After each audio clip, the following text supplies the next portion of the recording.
जय गुरुजी, शुक्राना गुरुजी, धन धन गुरुजी, वाह वाह गुरुजी, कोटि कोटि शुक्राना गुरुजी, लख लख वार शुक्राना गुरुजी, अनंतम अनंतम शुक्राना गुरुजी। ओम नमः शिवाय। शिवजी सदा सहाय। ओम नमः शिवाय। गुरुजी सदा सहाय। जय गुरुजी, शुक्राना गुरुजी, आपका अनंतम अनंतम शुक्राना। संगत जी, गुरु जी की कृपा, गुरु जी की ब्लेसिंग मेरे और मेरे पूरे परिवार के ऊपर अपरंपार है। गुरु जी हर पल संगत जी जब हम श्वास भी ले रहे हैं ना संगत जी, तब भी गुरु जी हमें ब्लेस कर रहे हैं, तभी हम श्वास ले पा रहे हैं। अदरवाइज संगत जी हमारी तो इतनी औकात भी नहीं है कि हम अपना अगला श्वास भी ले सकें। ये सब गुरु जी की कृपा से ही पॉसिबल है। गुरु जी ने संगत जी मुझे कई बार न्यू लाइफ ब्लेस करी है। नहीं तो शायद आज मैं अब आपके सामने बैठकर इस तरह अपना सत्संग भी शेयर ना कर पाती। लेकिन गुरु जी की कृपा थी, गुरु जी की मेरे पर, मेरे पूरे परिवार पर इतनी ब्लेसिंग्स थी कि संगत जी मैं अपना शुक्राना आप सबके साथ कर सकूं। संगत जी, गुरु जी सच में हमारे बहुत प्यारे हैं। गुरु जी की तो जितनी वड्याई करें वो कम है। गुरु जी हर पल संगत जी मैसेजेस देते हैं कि पुत्र तू उदास ना होया कर, जदों जदों तू उदास हुन्नी है मेरा मन भी बहुत उदास हो जाता है। संगत जी इस तरह के गुरु जी के मैसेजेस आते हैं। गुरु जी हमें बताते हैं कि तेरे ऊपर कष्ट आने वाला है, तो उससे निकलने के लिए गुरु जी हमें रास्ते दिखाते हैं। गुरु जी हमें बताते हैं कि आज के टाइम में ना कोई भी अपना नहीं है गुरु जी के अलावा। ना ही कोई रिश्ते नाते, ना ही कोई यार दोस्त, कोई भी अपना नहीं है संगत जी। सिर्फ और सिर्फ हमारे जो हैं वो गुरु जी ही हैं। तभी संगत जी हम अपनी लाइफ में कुछ कर पा रहे हैं। नहीं तो दूसरों के भरोसे तो संगत जी शायद हम कुछ कर ही ना पाते, क्योंकि दूसरे तो किसी को भी बढ़ता हुआ देख ही नहीं सकते, स्पेशली अपने। संगत जी अगर हम कुछ भी अपनी लाइफ में अचीव करते हैं ना, सबसे पहले जो दुख होता है ना वो अपनों को होता है। गुरु जी कहते हैं कि कोई भी तेरी खुशी को देखकर खुश नहीं होता, इसलिए तो अपनी बातें किसी को ना बताया कर। तुम्हें जो भी शेयर करना है तो मुझसे शेयर कर, मुझसे बातें किया कर, मेरे पास बैठा कर। और संगत जी जब जब हम गुरु जी को वक्त देते हैं, गुरु जी के पास बैठते हैं, तो संगत जी यकीन मानिए कि ना गुरु जी भी हमें उससे कई ज्यादा ब्लेस करते हैं। शुक्राना, अनंतम शुक्राना गुरु जी, कोटि कोटि शुक्राना। आपकी कृपा, आपकी ब्लेसिंग्स ऐसे ही सारे संगत परिवार पर बनी रही। संगत जी मेरी जो जर्नी है गुरु जी के साथ 2016 में शुरू हुई थी। संगत जी मैं एज ए टीचर जॉब करती हूँ। संगत जी 2016 में ना मैं कॉन्ट्रैक्ट बेस पे लगी हुई थी। मतलब मैं गवर्नमेंट जॉब भी नहीं थी और मेरी प्राइवेट भी नहीं थी। गवर्नमेंट में जो होता है ना, जैसे साल का कॉन्ट्रैक्ट मिलता है, 2 साल का कॉन्ट्रैक्ट मिलता है, वैसे ही था संगत जी। मैं कॉन्ट्रैक्ट बेस पे लगी हुई थी और ना मतलब जब मैं लगी थी ना तो उसमें मतलब मुझे बताया गया था कि हाँ, अगर आप साल जॉब कर लोगे तो आपके 90% चांसेस हैं कि आपको यहाँ पे ही पक्का कर दिया जाएगा। मतलब आपको एज ए गवर्नमेंट जॉब आप हो जाओगे। तो संगत जी मैं पहले एक प्राइवेट स्कूल में पढ़ाती थी। वहां पे मेरी सैलरी काफी अच्छी थी, लेकिन उसके बाद मैं कॉन्ट्रैक्ट बेस पे मुझे मतलब मेरे अंकल जी के किसी फ्रेंड ने लगवाया। उन्होंने बोला कि सैलरी तो यहाँ कम है, लेकिन 1 साल बाद आप पक्के हो जाओगे, मतलब गवर्नमेंट जॉब हो जाएगी आपकी। तो संगत जी, जब मैं प्राइवेट में थी तो मेरी सैलरी अच्छी थी, मतलब मेरे अंकल जी भी जॉब करते हैं, वो भी टीचर ही हैं, वो किसी दूसरे स्कूल में जॉब करते थे और मैं दूसरे स्कूल में जॉब करती थी। हम दोनों की सैलरी से संगत जी हमारा घर जो था अच्छे से चल रहा था, सब कुछ अच्छा चल रहा था, लाइफ अच्छी चल रही थी। तो संगत जी, मेरे अंकल जी पे काफ़ी ज़्यादा रिस्पॉन्सिबिलिटीज़ भी थी। चलो ठीक है, हम दोनों की सैलरी से घर अच्छा चल रहा था, सब कुछ हम मैनेज कर पा रहे थे, दोनों की प्राइवेट जॉब थी। तो ना, जब मेरे अंकल जी के एक दोस्त ने बोला कि ऐसे-ऐसे वहाँ पे जो गवर्नमेंट हमारे स्कूल था वहाँ पे लेडीज़ सीट ही है। तो उन्होंने ना मतलब मेरे अंकल जी को बोला कि आप भाभी को बोलो कि वो वहाँ पे कर लें, और साल बाद ना, जब साल आप कॉन्ट्रैक्ट बेस पे जॉब कर लोगे तो उसके बाद साल के बाद आप पक्के हो जाओगे। तो संगत जी, मेरे अंकल जी ने मुझे आके जैसे ये चीज़ बोली तो मैंने कहा कि चलो ठीक है, मैं कर लूँगी, लेकिन ना आप ये देखो कि यहाँ पे मेरी जो सैलरी है, हम दोनों की सैलरी अच्छी है। जो कॉन्ट्रैक्ट बेस पे संगत जी वो सैलरी थी ना, वो 6000 थी उस टाइम पे। तो 6000 तो आप समझ सकते हो संगत जी कि इससे मतलब बहुत मुश्किल है घर का खर्चा निकालना। बेशक मेरे अंकल जी की सैलरी थी, लेकिन संगत जी, एक घर में अच्छे खासे पैसे आते हों और एकदम से संगत जी वो पैसे आधे रह जाएँ, तो फिर वो किस तरह से घर के जो खर्चे हैं वो चलते हैं, वो आप समझ सकते हो। तो मेरे अंकल जी ने बोला कि कोई बात नहीं, 1 साल की बात है, जैसे-तैसे करके मैनेज कर लेंगे, और फिर उसके बाद अगर तुम पक्की हो गई, मतलब गवर्नमेंट जॉब मिल गई तो अच्छा है, क्योंकि हर कोई यही सोचता है संगत जी की गवर्नमेंट जॉब हो। क्योंकि संगत जी, मैंने इससे पहले ना कई बार गवर्नमेंट जॉब के लिए टेस्ट वगैरह भी दिए हैं, लेकिन वो नहीं हुए। इसमें भी गुरुजी की ही कोई रज़ा होगी, नहीं हुए।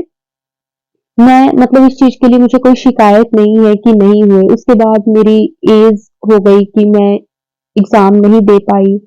उसके बाद संगत जी, पहले मतलब मैंने कंसीव कर लिया था, मेरी बेबी है, तो तब मैं एग्ज़ाम नहीं दे पाई। उसके बाद फिर मेरी ऐज हो गई, तब मैं एग्ज़ाम नहीं दे पाई। ऐसे-ऐसे करके मतलब शायद ये कह सकते हैं कि गुरुजी की शायद कृपा ही थी, मतलब कि अगर नहीं भी हुआ तब भी कोई कोई गिला-शिकवा, कोई शिकायत नहीं है किसी भी तरह की। उसके बाद जब ये आया कि एंट्रेंस वगैरह, मतलब कि आप कॉन्ट्रैक्ट बेस पे आप लग जाओ, तो मेरे अंकल जी मुझे कहने लगे, पहले तो मैंने अपने अंकल जी को समझाया कि अच्छी चल रही है जॉब, क्यों ही इस तरह से, क्योंकि 1 साल कहने के लिए बहुत ईज़ी है कि 1 साल, लेकिन 1 साल निकालना बहुत मुश्किल है। अगर हमारी लाइफ में सब कुछ सही चल रहा होता है, स्मूथ चल रहा होता है ना, तो संगत जी 1 साल किस तरह निकल जाता है पता नहीं चलता। लेकिन अगर लाइफ में कुछ भी अच्छा ना हो, काफ़ी ज़्यादा प्रॉब्लम्स हो, तो 1 साल क्या, 1 दिन भी निकालना बहुत मुश्किल है। तो फिर मैंने अपने अंकल जी को बताया कि मतलब मैंने समझाया कि देख लो, मुझे कोई प्रॉब्लम नहीं है, लेकिन 1 साल आप अकेले में ही एक तरह से घर को चलाना है। तो मेरे अंकल जी ने बोला कि कोई बात नहीं, मैं कर लूँगा मैनेज, तुम कर लो। संगत जी, मैंने अपनी जो प्राइवेट जॉब थी वो छोड़ के मैं कॉन्ट्रैक्ट बेस पे लग गई। वहाँ पे संगत जी मैंने 2 महीने ही अभी जॉब करी होगी, क्योंकि अब होता है संगत जी, जब हमारी सैलरी सही होती है ना, तो हम बहुत सारे पंगे भी ले लेते हैं। मतलब कि जैसे कोई लोन वगैरह ले लिया या फिर कुछ इस तरह की चीज़ें, कि हमें लगता है कि हमें, चल हम इतना अर्न कर रहे हैं मंथली, तो इतना हमारा ये खर्चा हो जाएगा, इतने में हमारी किश्त चली जाएगी, ये सब चीज़ें होती हैं। तो 2 महीने में ही ना संगत जी, मेरे और मेरे अंकल जी के बीच में लड़ाई झगड़े होने लग गए।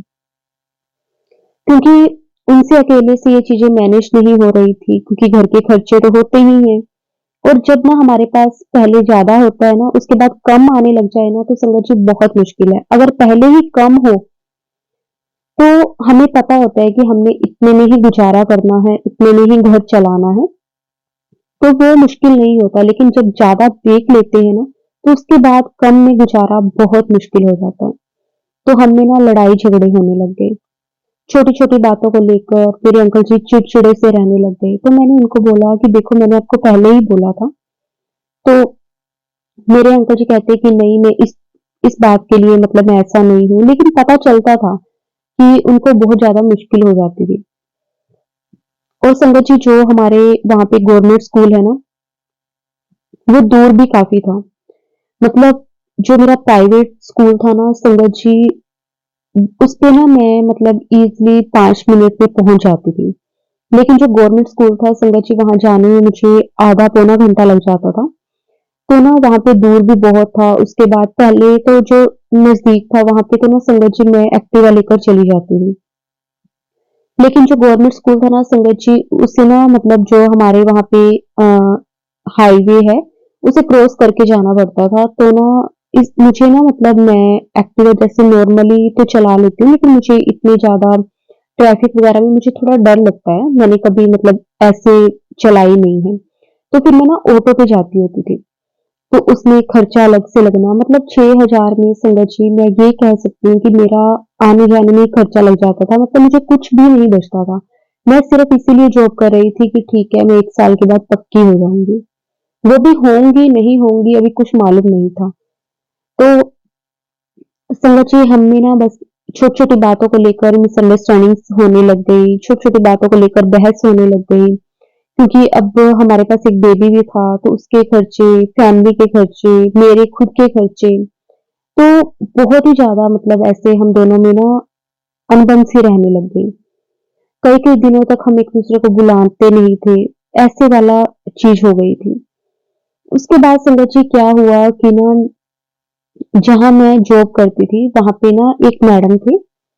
मैं ना वहाँ पे संगत जी ज़्यादा किसी के ना मतलब, क्योंकि एक तो मैं नई-नई थी और ना जो वहाँ पे टीचर्स थे ना, वो संगत जी जहाँ से हम थे ना वहाँ के नहीं थे। मतलब आस-पास के किसी छोटी-मोटी कोई गाँव से, कोई दूसरे शहर से ऐसे आए हुए थे। मतलब जहाँ से हम थे वहाँ का कोई भी नहीं था। तो ना मैं वहाँ पे ना मतलब ज़्यादा किसी के इस तरह से क्लोज़ नहीं हुई, मतलब किसी से बात शेयर करना ये सब चीज़ें, ठीक है, नॉर्मली हेलो हाय हो जाती थी एज़ अ टीचर मतलब स्टाफ। लेकिन कुछ ऐसे नहीं था कि कुछ जैसे कहें कि कोई टीचर या कोई मैम या सर मेरे मतलब जो क्लोज़ हो, जिससे हम कोई भी बात कर सकें, ऐसे वाला कोई भी नहीं था।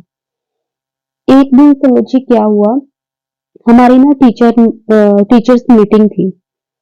तो ना वहाँ पे ना जैसे हमें रुकना था, तो मैंने अपने अंकल जी को फ़ोन कर दिया कि आज हमारी मीटिंग है, मतलब स्कूल के बाद, तो मुझे आने में ना मैं लेट हो जाऊँगी। तो मैंने अपने मदर इन लॉ को भी बोल दिया कि आज मैं आने में लेट हो जाऊँगी। तो क्या हुआ संगत जी कि ना, अब जो हमारी मीटिंग थी ना, हमारे प्रिंसिपल मैम ने जैसे वो मीटिंग वही मतलब जैसे करते हैं कि हाँ, कुछ भी अगर उन्होंने बताना हो या कुछ है, तो संगत जी मैं ना स्कूल के बाद जैसे रुक गई मीटिंग के लिए। तो ना मैम का फ़ोन आया कि वो मतलब किसी ना प्रॉब्लम में फँस गए हैं, तो वो नहीं आ पाएँगे। तो अब मैंने तो घर पे बोल दिया था कि मीटिंग है, मैं लेट आऊँगी। तो मुझे ये था कि चलो फिर अब अगर मीटिंग नहीं, उन्होंने पहले तो संगत जी हमें 5-10 मिनट करके रोकते रहे कि आप रुक जाना, अभी मत जाना, बस मैं पहुँचने वाली हूँ, ऐसे करते-करते संगत जी 1 घंटा हो गया हमें। मैम नहीं आए।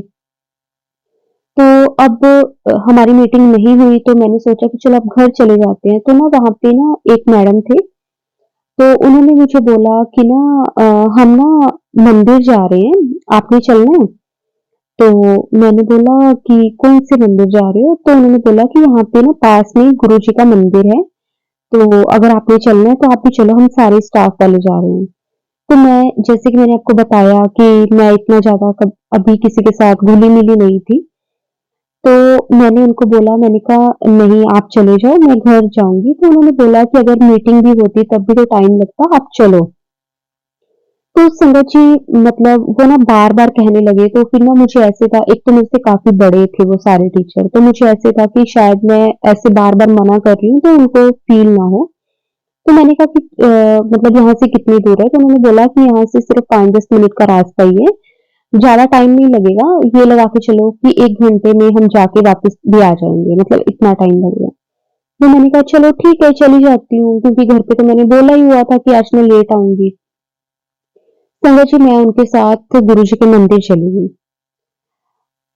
तो ना वो मंदिर ना संगत जी बड़े मंदिर नहीं गई, दिल्ली की मैं नहीं रहने वाली हूँ, मैं मतलब अपनी जगह वगैरह डिस्क्लोज अभी नहीं करना चाहती।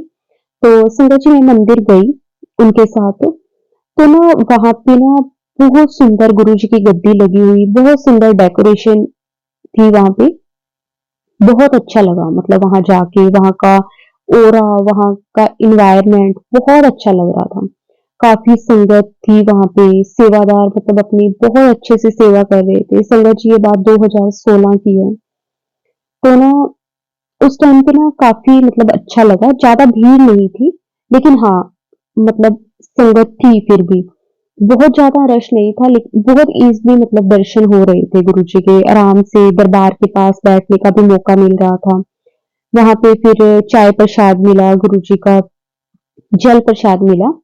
तो ना बहुत अच्छा लगा, मतलब बहुत पीस, बहुत शांति मिली। अब मैंने कभी गुरु जी को देखा नहीं हुआ था, तो संगत जी बस मैंने वहां पे दर्शन करे, हम लोग बाहर आ गए। उसके बाद चलो ठीक है, मैंने कहा कि अब देर हो रही है, मैंने वहीं से ऑटो लिया घर का और मैं घर आ गई। अब ना घर आके मैंने जैसे रात के शाम का टाइम था, मैंने अपने अंकल जी को जैसे आके बताया कि आज मीटिंग थी लेकिन मीटिंग हो नहीं पाई। तो मेरे अंकल जी कहने लगे कि लेकिन तुम आई तो बहुत लेट हो। मैंने कहा पहले तो हम 1 घंटा तो मैम का वेट करते रहे, मैम बार बार बोल रहे थे कि अभी आ रही हूँ अभी आ रही हूँ, लेकिन वो आई नहीं। उसके बाद ना सारे स्टाफ वाले मंदिर जा रहे थे, तो वो मुझे बार बार बोलने लग गए, तो मैं भी उनके साथ मंदिर चली गई। तो मेरे अंकल जी ने ना एकदम से बोला, गुरु जी के मंदिर? तो मैंने कहा हाँ गुरु जी के मंदिर, आपको कैसे पता? तो उन्होंने बोला कि हाँ तुम्हारे स्कूल के पास तो मतलब वही मंदिर ही नजदीक पड़ता है। तो कहते कि मतलब जैसे तुम बता रही हो कि 5-7 मिनट का ही रास्ता था। तो मैंने कहा आप भी गए हुए हो मंदिर? मैंने कहा बहुत अच्छा मंदिर बना हुआ है, बहुत शांति है, लेकिन मैंने तो कभी इनको देखा नहीं। मतलब ये कोई जैसे एक तो होता है ना मंदिर कहने का कि जैसे भगवान की मूर्ति वगैरह लगी होती है, जैसे भगवान शिव जी की, गणेश जी की, माता रानी की, मतलब किसी भी तरह के देवी देवता। मैंने कहा वो तो नहीं थे, ये तो मतलब पता नहीं कौन। फिर ना मेरे अंकल जी ने बताया, उनको मालूम होगा जैसे गुरु जी के बारे में, कहते हैं कि मेरा एक फ्रेंड है वो गुरु जी को मानता है, तो मुझे पता है थोड़ा बहुत, तो ज्यादा डीपली तो नहीं पता, लेकिन हाँ इन्हें भी ना भगवान शिव का अवतार ही माना जाता है, गुरु नानक देव जी का अवतार माना जाता है, इस तरह से वो बताने लग गए। मैंने कहा अच्छा, मैंने कहा लेकिन अच्छा था, मैंने कहा मुझे जाकर अच्छा लगा बहुत, मतलब ऐसे ना सुकून सा था वहां पे, बड़ी शांति थी। तो फिर मेरे अंकल जी ने बताया कि ना मतलब मैंने सुना भी है कि ना इनसे अगर कोई भी अरदास करते हैं ना तो पूरी हो जाती है इस तरह से। तो मैंने कहा चलो अच्छी बात है, अपना अपना विश्वास है। मैंने जैसे हम दोनों में वैसे नॉर्मल बातें हुई, और उसके बाद वापिस से वही रूटीन सब कुछ वैसे ही लाइफ में चलने लग गया। और उसके बाद संगत जी जैसे तैसे करके हमारा साल निकल गया। मतलब कहने का वो साल जो मेरा कॉन्ट्रैक्ट बेस वाला साल था, वो साल निकला संगत जी। तो ना अब हमें ये था कि पता नहीं मैं पक्की होंगी नहीं होंगी, अभी कंफ्यूजन थी, कुछ मालूम नहीं था। तो मेरे अंकल जी ने ना जैसे पता वगैरह करवाया कि हाँ मतलब कोई चांसेस हैं पक्के होने के या नहीं। तो जिस भैया ने मेरे को लगवाया था, मतलब मेरे अंकल जी के जो फ्रेंड थे, तो उनसे मेरे अंकल जी ने बात करी, तो वो कहते हैं कि चलो मैं तेरे को ना मतलब बताता हूँ अभी कंफर्म करके कि कैसे क्या रहेगा। तो उसके बाद ना उनका थोड़ी देर बाद फ़ोन आया कि अभी तक तो कुछ कंफर्म नहीं है, मतलब आप कंटिन्यू करते रहो स्कूल जितना टाइम आपके लिए वो नहीं पता चलता, लिस्ट नहीं आती कंफर्म की कि आप पक्के होगे या नहीं, जैसा भी था। तो संगत जी मैं अपनी जॉब कंटिन्यू करती रही, करती रही। एक दिन संगत जी मेरा लगभग वो साल कंप्लीट हो गया था, मैं फिर भी जा रही थी मतलब अपने उस स्कूल में। तो एक दिन संगत जी मैं ना घर आई, तो ना घर आके ना जैसे मेरे और मेरे अंकल जी के बीच में ना किसी बात को लेकर बहुत झगड़ा हुआ, क्योंकि ना मेरे अंकल जी अकेले ही सब कुछ देख रहे थे, तो उनके लिए बहुत मुश्किल हो रही थी।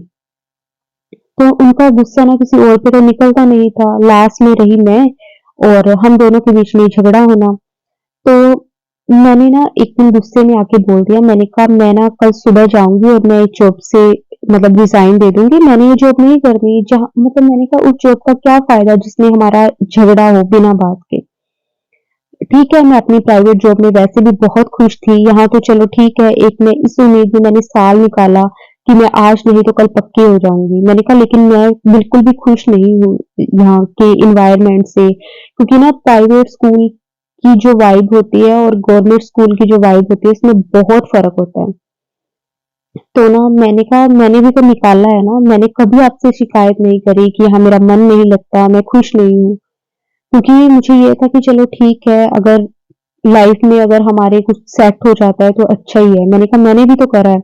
मैंने कहा कल सुबह जाते ही मैं वहाँ पे ना रिज़ाइन दे दूँगी, मुझे ये जॉब नहीं करनी और मैं अपने प्राइवेट स्कूल में खुश हूँ, सैलरी भी अच्छी है मेरी, सब कुछ सही है, मैं वहीं पे ही दोबारा कंटिन्यू करूँगी।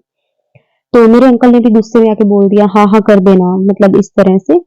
तो संगत जी अब ना नेक्स्ट डे हमें थी छुट्टी, पता नहीं क्या था मुझे ध्यान नहीं और उससे अगले दिन मुझे जाना था स्कूल।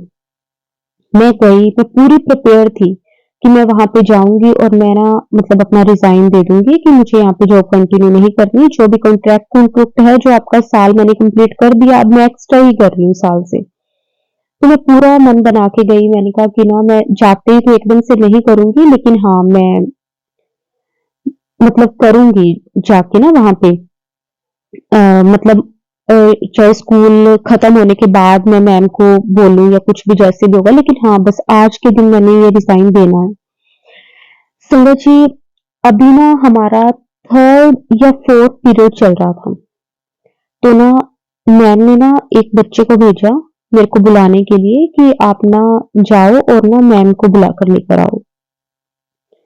तो अब ना मेरी क्लास में ना मैंने बच्चों को वर्क दिया कि आप करो, मैं 10 मिनट में आपके पास आई। मैं बच्चों को काम देके समझिए मैं प्रिंसिपल मैम के ऑफिस में गई। मैं गई तो मैम वहाँ पे खड़े थे, मतलब बैठे नहीं थे अपनी चेयर पे, खड़े थे। तो उन्होंने बोला कि ना कांग्रेचुलेशन मैम, मैं बहुत खुश हूँ आपके लिए, ऐसे-ऐसे मतलब बोलने लगे। मेरे को समझ में नहीं आई कि इसलिए मेरे को कांग्रेचुलेशंस बोल रहे हैं। मैंने कहा ऐसा तो कुछ हुआ नहीं। तो उन्होंने बोला कि आपकी ना मतलब वो लिस्ट आ गई है और आप पक्के हो गए। सच में संगत जी आप विश्वास नहीं करोगे, मेरे को कुछ समझ में नहीं आ रहा था कि मैं खुश हूँ, उदास हूँ, मेरे को समझ में नहीं आ रहा था मैं क्या रिएक्शन दूँ उस टाइम। क्योंकि मेरे मन में चल रहा था कि मैं यहाँ पे रिज़ाइन देना है और उधर से मैम मेरे को बता रहे हैं कि आप पक्के हो गए। फाइनली मतलब फिर उन्होंने जैसे स्कूल टाइम के बाद मेरे से छोटा-मोटा केक कट करवाया। अच्छा मतलब रहा वो दिन, काफ़ी अच्छा रहा, लेकिन मैं कन्फ्यूज़ थी और ना उसके बाद संगत जी मैम ने जो मैम के साथ मैं गुरुजी के मतलब मंदिर गई थी, उन्होंने मुझे बोला ये गुरुजी की आप पर कृपा है, गुरुजी ने आपको ब्लेस करा है। और सच में संगत जी मैं मानती हूँ कि ये गुरुजी की ही मेरे पे कृपा थी, क्योंकि उस दिन संगत जी मैं पूरा मन बना के गई कि मैं रिज़ाइन, और ना मैं सोचा था मैंने कि मैं पहले जाकर ये रिज़ाइन दूँगी, लेकिन पता नहीं क्यों गुरुजी ने मुझे रोक कर रखा। उसके बाद मैंने सोचा कि चलो स्कूल खत्म होने के बाद मैं मैम के पास जाऊँगी, लेकिन बीच में 3rd पता नहीं 4th पीरियड में मुझे मैम ने बुलाया और उन्होंने मुझे कहा कि आप पक्के हो गए। वो लिस्ट आ गई थी मतलब उनके पास। तो मैं गुरुजी का बहुत-बहुत शुक्राना करती हूँ, अनंतम शुक्राना करती हूँ। उसके बाद संगत जी मैंने ना पहले सोचा कि मैं अपने अंकल जी को कॉल करके बताती हूँ। लेकिन फिर मेरे को ये था कि हम दोनों में ना उस दिन बहुत ज़्यादा मतलब 1 दिन पहले जैसे मैंने आपको बताया कि काफ़ी झगड़ा हुआ था। तो मुझे ये था कि चलो मैं ठीक है, अब मुझे मेरे ना मन में ना शुरू से ये बात रही है, गुरुजी ने भी मुझे ये बात बोली है कि कभी भी ईगो नहीं रखनी। मतलब अगर तुझे लगता है कि तेरे झुकने से तेरा रिश्ता अच्छा चल सकता है, तो झुकने में कोई हर्ज नहीं है। गुरुजी ने हमेशा मुझे ये चीज़ समझाई है। कई बार हमारे मन में आ जाता है कि हाँ, उन्होंने मुझे गलत बोला है, तो वही मुझे मनाएँगे, वही मेरे से बात करेंगे। लेकिन गुरुजी ने मुझे कहा है कि ना रिश्ता दोनों तरफ से चलता है। अगर आपको लगता है कि आपका पार्टनर थोड़ा-सा गुस्से वाला है या फिर वो जल्दी से नहीं मनाता या कुछ है, अगर आप मना सकते हो, आप झुक सकते हो, आपका रिश्ता अच्छा चल सकता है, तो झुकने में कोई हर्ज नहीं है। और ना अगर संगत जी सच में अगर हमारे लिए हमारा पार्टनर अच्छा है ना, तो गुरुजी हमें ये चीज़ें बताते हैं। अदरवाइज़ गुरुजी हमें ये भी कहते हैं कि जो इंसान तेरे लिए अच्छा नहीं है, उसे मैं खुद तेरे से दूर कर दूँगा। गुरुजी हमें ये भी कहते हैं। लेकिन मेरे पास हमेशा गुरुजी के यही मैसेजेस आए हैं कि ना तू ईगो मत रखा कर। अगर तेरे झुकने से तेरा रिश्ता अच्छा हो सकता है, तो झुकने में कोई हर्ज नहीं है। और संगत जी सच में मैंने कभी अपने ना रिश्ते में ये चीज़ नहीं लेकर आई। हाँ, अगर मुझे कभी गुस्सा होता है तो मैं 5-10 मिनट का गुस्सा रहता है। उसके बाद मैं खुद नॉर्मल हो जाती हूँ, चलो ठीक है कोई बात नहीं, उन्होंने कह दिया, मैंने कह दिया। क्योंकि गुरुजी की कृपा से सच में मेरे अंकल जी बहुत अच्छे हैं।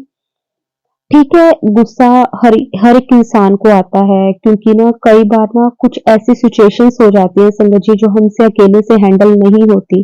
तो हम ना गुस्सा भी उसी इंसान पे करते हैं जो हमें लगता है कि जो सह सकता है, हमारे चाहे लाख कहने पे भी वो हमें छोड़कर कभी नहीं जाएगा।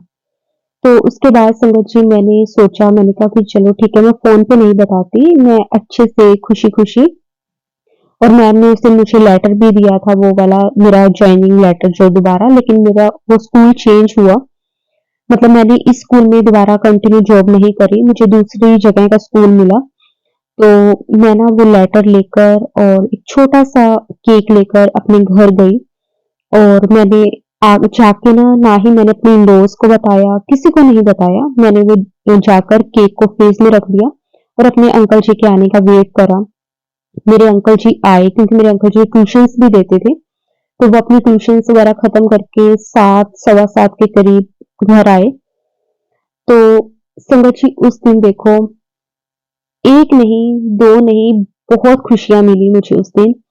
तो मेरे अंकल जी जब 7 सवा 7 घर आए ना, तो मेरे अंकल जी के हाथ में गुरु जी का स्वरूप था। मैं देख के हैरान हो गई। और ना मुझे वो मैम की बात याद आ गई कि ना ये जो जॉब है ना, ये आपको गुरु जी ने ही ब्लेस करी है। और गुरु जी का स्वरूप अंकल जी के हाथ में देखकर मैं बहुत खुश हुई। तो मैंने अपने अंकल जी से पहले पूछा, मैंने कहा ये स्वरूप, तो उन्होंने बोला कि मेरी फ्रेंड ने दिया है।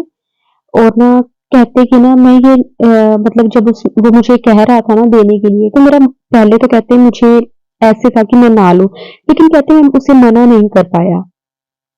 तो मैंने फिर अपने अंकल जी को बताया, मैंने कहा आपको पता है गुरुजी ने ना आज हमारी लाइफ में ना बहुत बड़ा चीज़ हमें दी है, बहुत बड़ी चीज़ हमें ब्लेस करी है।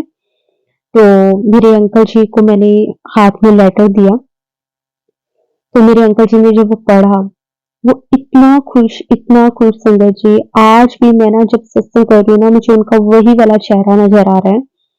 मतलब गुरुजी थे उनके हाथ में, किस तरह से वो खुश हो रहे थे।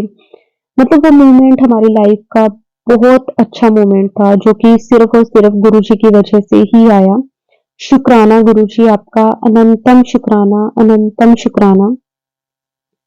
2017 से संगत जी मैंने अपनी मतलब जो गवर्नमेंट जॉब थी वो स्टार्ट करी। शुक्राना गुरुजी आपका, अनंतम शुक्राना, कोटि-कोटि शुक्राना। और फिर उसके बाद संगत जी हमने केक कट करा। मैं पहले तो ना संगत जी जो मेरे को जॉब मिली थी ना, वो थी जैसे हमारे जहाँ हम रहते हैं ना, वहाँ से 1 घंटा दूरी पे था वो स्कूल। तो मैं डेली अप डाउन करती थी।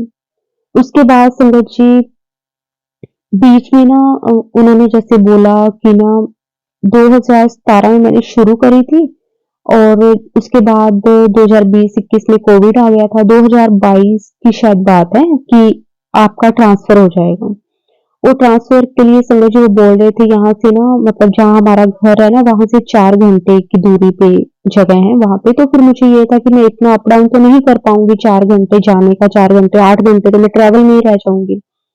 तो फिर मैंने कहा वहाँ पे फिर मुझे घर लेना पड़ेगा, मेरा बेबी भी है। और मतलब मैं ना कभी भी ना लाइफ में एक काम के लिए ना अपने अंकल जी से दूर नहीं रहना चाहती थी, स्टार्टिंग से ही मेरा ये था।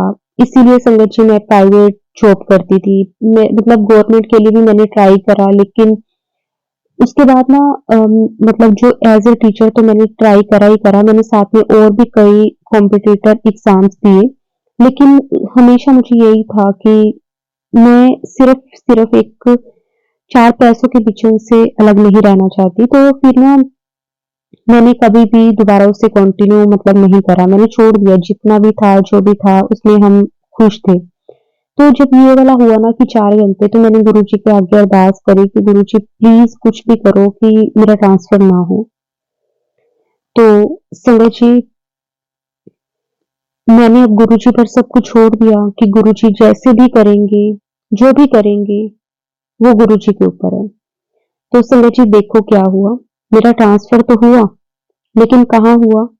जहाँ मेरी पहले वाली वो थी, अ, जहाँ पे मैं कॉन्ट्रैक्ट बेस पे जिस स्कूल में लगी हुई थी, उस स्कूल में मेरा ट्रांसफ़र हुआ और वो स्टाफ मुझे सारा जानता था, तो मुझे उसमें वापस कंटिन्यू करने में कोई ज़्यादा प्रॉब्लम नहीं हुई। और अब देखो संगत जी, जहाँ मैं 1 घंटे का अप डाउन करती थी, वहाँ अब मैं वही जो 20-25 मिनट जो मुझे लगते हैं ऑटो में, मैं वही जाती हूँ और गुरुजी की कृपा से सैलरी भी अच्छी है, सब कुछ अच्छा है, बहुत अच्छा चल रहा है। और मैं गुरुजी का बहुत-बहुत शुक्राना करती हूँ कि गुरुजी ने बहुत ब्लेस करा। ठीक है, हाँ, वो 1 साल मुश्किल रहा मेरे अंकल जी के लिए, फैमिली के लिए, लेकिन ठीक है, गुरुजी ने वो भी निकाल दिया। गुरुजी कहते हैं कि जो मुश्किल वक़्त आता है ना, वो आपको बहुत कुछ सिखा के जाता है। और सच में उसने बहुत कुछ सिखाया, सब्र करना सिखाया सबसे बड़ी बात, क्योंकि संगत जी सब्र करना ही बहुत मुश्किल है। और गुरुजी का मैं अनंतम शुक्राना करती हूँ, अनंतम दिल से, तहे दिल से गुरुजी का शुक्राना करती हूँ कि गुरुजी, आपने आपसे जब जोड़ा, उस टाइम सबसे ज़्यादा जो ज़रूरी चीज़ थी सब्र, वो आपने सिखाया। शुक्राना, अनंतम शुक्राना, ग्रैटिट्यूड सिखाया। हर एक चीज़ जो आपने दी उसका भी शुक्राना, जो नहीं दी उसका भी शुक्राना। और संगत जी, गुरुजी ने ना बहुत बार मतलब हेल्थ वाइज़ भी बहुत ब्लेस करा है मुझे, मेरे अंकल जी को, मेरे बच्चे को बहुत ब्लेस करा है। वेल्थ वाइज़ तो चलो गुरुजी ने करा ही करा है। गुरुजी की कृपा से ही आज जो कुछ भी हूँ, गुरुजी की कृपा से हूँ। और आगे भी जो कुछ भी होगा गुरुजी की कृपा से ही होगा, क्योंकि गुरुजी अगर साथ हैं तो संगत जी सब कुछ है लाइफ में। फिर सच में ना कभी किसी चीज़ की ज़रूरत नहीं पड़ती, गुरुजी का होना ही सबसे बड़ी ब्लेसिंग है। शुक्राना, अनंतम शुक्राना गुरुजी, कोटि-कोटि शुक्राना। अपनी कृपा मेहर हमेशा बनाए रखना, सर्बत का भला करना गुरुजी। कोई भी गलती हो जाए, भूल-चूक हो जाए तो गुरुजी हमें माफ़ कर देना, हम आपके नादान बच्चे हैं। हमसे ना जाने रोज़ कितनी गलतियाँ होती हैं। संगत जी, एक बार मेरी लाइफ में वो भी टाइम आया जब गुरुजी ने बताया कि तेरे परिवार में, तेरे घर में बहुत नेगेटिविटी है। उससे निकलने के लिए भी गुरुजी ने रास्ते बताए, उसके लिए भी गुरुजी आपका अनंतम शुक्राना। संगत जी, गुरुजी ने मुझे ना, जैसे ना मैंने कई सत्संग सुने हैं, मतलब सत्संग तो देखो हम सुनते हैं तो उसमें ना कुछ तो हमें पता चलता ही है कि गुरुजी किस-किस तरह से अपनी संगत को ब्लेस कर रहे हैं। लेकिन संगत जी, जो एक ना पर्सनली जो होता है, जिसे हम कह सकते हैं कि टेलीपैथी के थ्रू, वो ना गुरुजी ने मुझे हमेशा जब भी मैसेज दिए ना, गुरुजी ने मुझे गुरुवार के ही मैसेज दिए हैं। क्योंकि गुरुवार एक तो गुरुजी का वार है और मतलब उसमें गुरुजी की भरपूर ब्लेसिंग्स होती हैं। मेरे को ना एक दिन हुआ कि ना, जैसे ना संगत जी, मेरा जो बेटा है ना उसकी तबीयत ठीक नहीं चल रही थी काफ़ी टाइम से। तो गुरुजी ने मुझे कहा कि मुझे पता है तू अपने बच्चे को लेकर बहुत परेशान है, क्योंकि संगत जी सच में मैं अपने बच्चे को लेकर बहुत परेशान थी, क्योंकि एक तो उसकी तबीयत ठीक नहीं थी और ऊपर से संगत जी हम दोनों ही जॉब करते हैं, तो बच्चे को ना दोनों ही टाइम नहीं दे पाते थे। ना ही मैं दे पाती थी, ना ही मेरे अंकल जी दे पाते थे। तो वो हमेशा अपनी दादी के पास रहता था, मतलब मेरे इन-लॉज़ के पास, दादा-दादी के पास। तो ना अब मतलब वो चीज़ हो गई थी, मतलब अंदर ही अंदर ये चीज़ें फ़ील होने लग गई थी कि हम अपने बच्चे को टाइम नहीं दे पा रहे, जिस टाइम उसे हमारी ज़रूरत है। मैंने 1-2 दिन छुट्टी लेती थी मैं, ऐसा नहीं था कि मैं छुट्टी नहीं लेती थी, मैं लेती थी।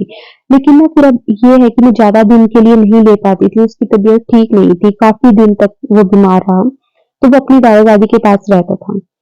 तो एक दिन ना मैं बड़ी उदास थी, बड़ा मन परेशान था। मैंने गुरुजी को कहा, मैंने कहा कि गुरुजी आप ही कृपा करो कि बेटा ठीक हो जाए, क्योंकि ना उसके कारण मतलब बहुत ज़्यादा मन में ना ऐसी बेचैनी सी रहती है कि हम अपने बच्चों को प्रॉपर टाइम नहीं दे पाते। संगत जी, गुरुजी ने ना मुझे टेलीपैथी के ज़रिए मतलब मैसेज दिया कि अगर तू अपने बच्चे को लेकर किसी भी तरह से परेशान है, क्योंकि संगत जी देखो ये चीज़ गुरुजी ने ना शायद किसी और संगत तक मैसेज पहुँचाना होगा, क्योंकि ना कई बार होता है संगत जी, जैसे मैं अपने बेटे की हेल्थ को लेकर परेशान थी, लेकिन कई पेरेंट्स होते हैं जो अपने बच्चे की हेल्थ को लेकर परेशान होते हैं। कोई उसकी जॉब को लेकर, कोई पेरेंट्स होंगे जो उसकी शादी को लेकर परेशान होंगे, सो लाइफ में प्रॉब्लम्स होती हैं। मतलब बच्चे को लेकर अगर आप किसी भी तरह से परेशान हो, तो गुरुजी ने बताया कि ना गुरुवार के दिन तूने ना तुलसी तुलसी के ऊपर ना एक दिया जलाना है और तूने गुरु मंत्र का जाप करना है। संगत जी पहले तो मुझे लगा कि गुरुजी गुरु मंत्र का जाप कह रहे हैं मंत्र जाप को। मैंने मंत्र जाप करा। फिर गुरुजी ने ना देखो मेरा वो डाउट भी क्लियर करने के लिए गुरुजी ने मुझे एक सत्संग सुनाया। उसमें गुरुजी ने कहा कि तूने शिव चालीसा पढ़नी है। अब शिव चालीसा गुरुजी की चालीसा है, यानी कि गुरुजी महाशिव का अवतार है। तो गुरुजी ने कहा तूने तुलसी के ऊपर दिया जलाना है और तूने शिव चालीसा पढ़नी है, गुरुजी का मंत्र जाप करना है और अपने बच्चे के लिए अरदास करनी है वहां खड़े खड़े कि गुरुजी इसके ऊपर कोई भी कष्ट है, या फिर मान लो अगर उसकी शादी नहीं हो रही तो उसकी शादी से रिलेटेड अरदास करनी है, अगर उसकी हेल्थ नहीं ठीक तो उसकी हेल्थ से रिलेटेड, अगर उसको जॉब वगैरह से रिलेटेड कोई प्रॉब्लम है, उससे उसकी स्टडी को लेकर कोई प्रॉब्लम है, उससे रिलेटेड मतलब जो भी पेरेंट्स सुन रहे हैं, अगर आप अपने बच्चे को लेकर किसी भी तरह से परेशान हैं, तो वीरवार के दिन तुलसी का ये उपाय करो। गुरुजी कहते हैं कि मैं आपके बच्चे को भरपूर ब्लेस करूंगा, चाहे आप और कोई भी करो पाठ, लेकिन अगर आप गुरु मंत्र साथ करते हो, शिव चालीसा पढ़ते हो, मंत्र जाप करते हो, तुलसी पे दिया जला के अरदास करते हो, तो आपकी अरदास मेरे पास बहुत जल्दी पहुंचती है। तो मैं गुरुजी का लख-लख शुक्राना करती हूँ, अनंतम शुक्राना करती हूँ। संगत जी गुरुजी ने मेरे से वो करवाया और उसके बाद मेरा बेटा आज तक बिल्कुल ठीक है और मैं गुरुजी का जल प्रसाद उसे देती ही हूँ। और मेरे जो मदर इन लॉ हैं वो भी गुरुजी को मानते हैं, तो वो डेली मेरे बेटे को गुरुजी का चंदन तिलक लगाते हैं जब भी जोत करते हैं गुरुजी को लगाने के बाद। तो गुरुजी की कृपा से मेरा बेटा बिल्कुल ठीक है। गुरुजी का लख-लख शुक्राना, अनंतम शुक्राना। गुरुजी अपनी कृपा, मेहर हमेशा ऐसे बनाए रखना। मेरे को तो आप ब्लेस करते हो, मुझे मालूम है। गुरुजी कहते हैं तू तो मेरी टी है, तू मेरी लाडोती है।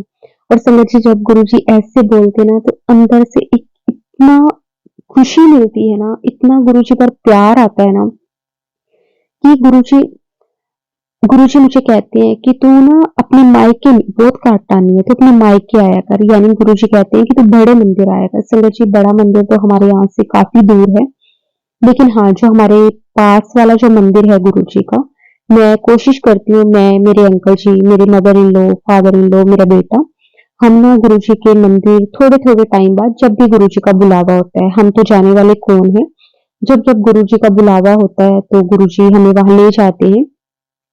गुरुजी के सत्संग के भी कई इनविटेशन आते हैं, अगर स्कूल टाइम के बाद होता है जैसे इवनिंग टाइम में, फिर तो संगत जी मैं अटेंड कर लेती हूँ। लेकिन जैसे कई सत्संग होते हैं जो मॉर्निंग टाइम में होते हैं, वो मैं नहीं कर पाती। कई बार मेरे मदर इन लॉ कर लेते हैं, लेकिन कई बार वो भी नहीं कर पाते। वो तो गुरुजी की जैसे इच्छा, गुरुजी सब जानते हैं। गुरुजी कहते हैं कि सबसे पहले आपको आपका परिवार है, उसके बाद बाकी कुछ है। तो गुरुजी जैसे भी करवा रहे हैं, जो भी करवा रहे हैं, सब कुछ गुरुजी की कृपा से ही हो रहा है, गुरुजी की ब्लेसिंग से ही हो रहा है। शुक्राना गुरुजी, आपका सच में तहे दिल से मैं शुक्राना करती हूँ, अनंतम शुक्राना करती हूँ। आपने बहुत कुछ दिया है लाइफ में, इतना सुकून दे दिया है ना, सबसे बड़ी बात। आपका हमारे साथ होना हमारे लिए सबसे बड़ी ब्लेसिंग है। बेशक आपने हमें बहुत कुछ दिया है जब से हम आपके साथ जुड़े हैं, लेकिन फिर भी मुझे लगता है कि आपके होने से बड़ा कुछ भी नहीं है। आप हो तो सब कुछ है। जय गुरुजी, शुक्राना गुरुजी, धन धन गुरुजी, वाह वाह गुरुजी, कोटि कोटि शुक्राना गुरुजी, लख लख बार शुक्राना गुरुजी। अनंतम अनंतम शुक्राना गुरुजी। ओम नमः शिवाय। शिवजी सदा सहाय। ओम नमः शिवाय। गुरुजी सदा सहाय। जय गुरुजी, शुक्राना गुरुजी।